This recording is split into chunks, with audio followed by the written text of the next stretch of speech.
This is Bob and Sally. They want to buy a home. They've managed to save some money for a down payment. They have pretty good credit. And they're watching interest rates very carefully, but they still have a bunch of questions and are really not sure how much they can afford. I could plug some numbers into an Excel spreadsheet, said Bob. But before Bob could explain his cost-to-income ratio matrix thingy, Sally whisked Bob into the office of William Hines III, a professional mortgage lender and a friend of the family. Pretty smart to be looking now, said William, who likes to be called Bill. Interest rates are really low, about the lowest in the past 40 years. And that's a big deal. It can save you a ton of money. Let's say you take out a mortgage for $250,000 at 6%. Your monthly payment is $1,498 per month. At 5%, it's $156 less. And if you continue that over the life of a 30-year mortgage, it really adds up.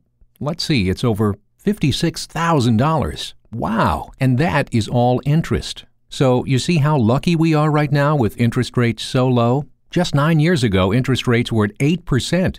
Figure that one out, said Bill. Luckily, Bob just happened to have his calculator on hand.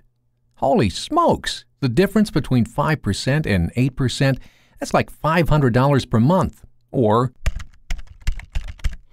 $180,000 over the life of the loan. Is that right? That can't happen, can it? Bob asked with a hint of panic. Well, interest rates have always fluctuated. In the 80s, they were between 10 and 16%. They settled down in the 90s at around 10%. So that should give you an appreciation of our current interest rates. Will they go any lower? Asked Sally, hopefully.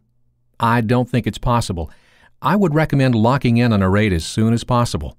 And of course, you can buy points to reduce the interest rate even lower. What is a point and where do I buy one? Asked Bob. You can buy down your interest rate from your lender. Typically, a point costs 1% of your loan amount. Say your loan was $200,000. You could buy a point for 1% or $2,000. And how much will that lower the interest rate? 1%? Asked Sally. No, normally it will lower the interest rate by 0.125%. So in this example, that's only $17 per month.